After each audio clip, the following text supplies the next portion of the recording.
Hi friends, welcome to KBC சமையல். இன்னைக்கு நம்ம ரொம்ப சூப்பர் ரொம்ப ஈஸியான கத்திரிக்காய் சட்னி செய்ய போறோம். செம்ம டேஸ்டா இருக்கும். இந்த கத்திரிக்காய் சட்னி நெய்சோறு பிரியாணி, இட்லி, தோசை, சாதம் எல்லாத்துக்குமே அவ்வளோ ஒரு சூப்பர் காம்பினேஷனா வந்திருக்கும். வாங்க எப்படி செய்யுதுன்னு பார்த்தறலாம். வீடியோக்குள்ள போறதுக்கு முன்னாடி நம்ம சேனலை ஃபர்ஸ்ட் டைம் நீங்க பார்க்குறீங்கன்னா சப்ஸ்கிரைப் பண்ணிக்கோங்க. பக்கத்துல இருக்கிற பெல் ஐகானை கிளிக் பண்ணி அதுல ஆல் ஆப்ஷனும் சேவ் பண்ணி வச்சுக்கோங்க. அப்பதான் நான் போடக்கூடிய ஒவ்வொரு வீடியோஸும் நோட்டிஃபிகேஷனா வரும். சப்ஸ்கிரைப் பண்ணாம பார்க்குற புது வியூவர்ஸ் மறக்காம சப்ஸ்கிரைப் பண்ணி சப்போர்ட் பண்ணுங்க. வாங்க வீடியோக்குள்ள போகலாம். இப்போ ஒரு கடாயில 2 ஸ்பூன் எண்ணெய் வந்து சேர்த்துக்கலாம். இப்போ எண்ணெய் நல்லா சூடாயிடுச்சு. இதில் கொஞ்சமாக கடுகு கொஞ்சம் உளுத்தம் பருப்பு சேர்த்துக்கலாம். நல்லா பொரிஞ்சு வரட்டும். இப்போ நல்லா பொரிஞ்சு வந்துடுச்சு. ஒரு வெங்காயத்தை கட் பண்ணி வச்சுக்க நீளமாக அதை சேர்த்துப்போம். நல்லா வதக்கி விட்டுடலாம். வெங்காயம் கண்ணாடி பதம் வர அளவுக்கு வதக்கி விட்டுப்போம். இப்போ வெங்காயம் கண்ணாடி பதம் வர அளவுக்கு வதக்கியாச்சு. கொஞ்சமாக கருவேப்பிலை சேர்த்துக்கலாம். இப்போ அதையும் சேர்த்து நல்லா வதக்கி விட்டுருவோம். இப்போ நல்லா வதக்கியாச்சு. 3 பச்சை மிளகா கீரி வச்சுருக்கிறேன், அதை சேர்த்துப்போம். நீங்கள் உங்கள் காரத்துக்கு தகுந்த மாதிரி சேர்த்துக்கோங்க. இப்போ அதையும் சேர்த்து நல்லா வதக்கி விட்டுருவோம். பச்சை மிளகாவை சேர்த்து நல்லா வதக்கியாச்சு. ஒரு சின்ன தக்காளியை நீளமாக கட் பண்ணி வச்சுருக்கேன், அதை சேர்த்துப்போம். தக்காளி ரொம்ப சேர்க்க தேவையில்லை, கொஞ்சமாக இருந்தால் போதும். இப்போ அதையும் சேர்த்து நல்லா வதக்கி விட்டுருவோம். இப்போ வெங்காயம் தக்காளி சேர்த்து நல்லா வதக்கி விட்டாச்சு. ஒரு 4 கத்திரிக்காய் இந்த மாதிரி நீளமாக கட் பண்ணி வச்சுருக்கிறேன், அதை சேர்த்துக்கலாம். இப்போ அதையும் சேர்த்து நல்லா வதக்கி விட்டுடுவோம். அந்த எண்ணெயிலேயே கத்திரிக்காய் நல்லா வதங்கி சாஃப்டாக வேகணும், அந்தளவுக்கு நல்லா வதக்கி விட்டுக்கலாம். இப்போ லைட்டாக வதக்கி விட்டாச்சு.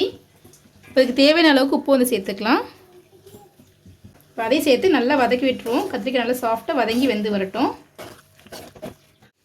இப்போ ஒரு 5 நிமிஷம் ஆயிருக்கு. ஸ்டவ் நல்லா லோ ஃப்ளேமில் வச்சு நல்லா வதக்கி விட்டுருக்குறேன். இப்போ இங்கே பாருங்கள், கத்திரிக்காய் நல்லா சாஃப்டாக வதங்கி நல்லா வேக ஆரம்பிச்சிட்டு நல்லா கலரும் சேஞ்ச் ஆக ஆரம்பிச்சிடுச்சு.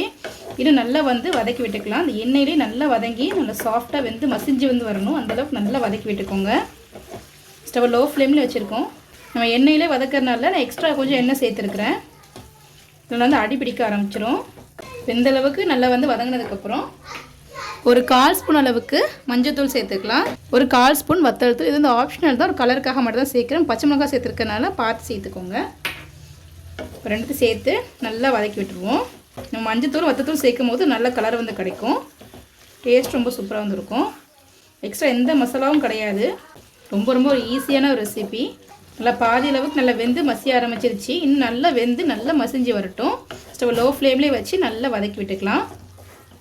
இன்னும் ஒரு 10 நிமிஷம் ஆயிருக்கு. இப்போ பாருங்கள், நல்லாவே மசிஞ்சு இந்த அளவுக்கு வந்திருக்கு. நம்ம எண்ணெயிலே தான் நல்லா வதக்கி விட்டுருக்குறோம். ஹை ஃப்ளேமில் வைக்காதீங்க, லோ டு மீடியம் ஃப்ளேம்லேயே வச்சு நல்லா கைவிடாமல் கலந்துக்கிட்டே இருந்தால் இந்த அளவுக்கு நல்லா மசிஞ்சு வரும். இப்போ சாப்பிட்றதுக்கு ரொம்ப டேஸ்ட்டாக வந்திருக்கும். இந்த அளவுக்கு வந்ததுக்கப்புறம் நான் ஒரு சின்ன நெல்லிக்காய் அளவு சைஸில் புளி எடுத்து கொஞ்சமாக தண்ணியை ஊற்றி ஊற வச்சு கரைச்சி வச்சுருக்கு, அதை சேர்த்துக்கலாம். புளி நிறைய சேர்த்துறாதீங்க, கொஞ்சமாக இருந்தால் போதும். இப்போ அதையும் சேர்த்து நல்லா வதக்கி விட்டுடலாம். இந்த அளவுக்கு நல்லா வெந்து மசிஞ்சு வந்ததுக்கப்புறம் தான் புளி சேர்க்கணும். ஃபஸ்ட்டு ஸ்டார்டிங்கே சேர்த்துறாதீங்க.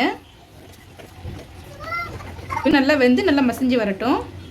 பாருங்கள், இன்னும் 2 நிமிஷம் ஆயிருக்கு. நல்லா கெட்டியாகி வந்திருக்கு. நல்லா எண்ணெயில் நல்லா பிரிஞ்சு பார்க்கவே அவ்வளோ சூப்பராக இருக்கும். டேஸ்ட் ரொம்ப சூப்பராக இருக்கும்.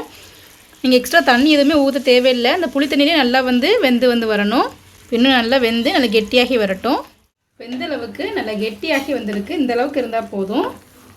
நல்லா வெந்து நல்லா மசிஞ்சிருச்சு. இப்போ நம்ம ஸ்டவ் ஆஃப் பண்ணிடலாம்.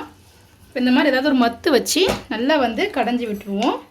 மிக்சியில் போட்டு அடிச்சிடாதீங்க, நல்லா இருக்காது. நல்லா மத்தை வச்சு முடிஞ்சளவுக்கு நல்லா கடைஞ்சிப்போம். எதுவுமே முழுசாக இருக்கக்கூடாது. அந்தளவுக்கு நல்லா கடைஞ்சி விட்டுப்போம். மிக்சியில் அரைச்சிட்டிங்கன்னா நல்லா ஃபைனாக ஆயிரும். டேஸ்ட் நல்லா இருக்காது. பாருங்கள், இந்தளவுக்கு நல்லா நம்ம மசிச்சு எடுத்தாச்சு. இந்த அளவுக்கு இருந்தால் போதும். பாருங்கள், பார்க்கவே அவ்வளோ சூப்பராக டெம்ப்டிங்காக வந்திருக்கும். இப்போ நம்ம சுட சர்வ் பண்ணிடலாம். இப்போ ரொம்ப சூப்பரான கத்திரிக்காய் சட்னி ரெடி பண்ணிட்டோம். செம்ம டேஸ்ட்டாக இருக்கும். கண்டிப்பாக நீங்களும் வீட்டை ட்ரை பண்ணி பார்த்துட்டு எப்படின்னு சொல்லி கமெண்ட் பண்ணுங்கள். இந்த வீடியோ உங்களுக்கு பிடிச்சிருக்குன்னு நினைக்கிறேன். பிடிச்சிருந்தா லைக் பண்ணிக்கோங்க. உங்கள் ஃப்ரெண்ட்ஸ் அண்ட் ஃபேமிலிஸ்க்கும் ஷேர் பண்ணுங்கள். இது போல் நிறைய வீடியோஸ் பார்க்கணும். மறக்காம சேனலுக்கு சப்ஸ்கிரைப் பண்ணிக்கோங்க. தேங்க்ஸ் ஃபார் வாட்சிங்.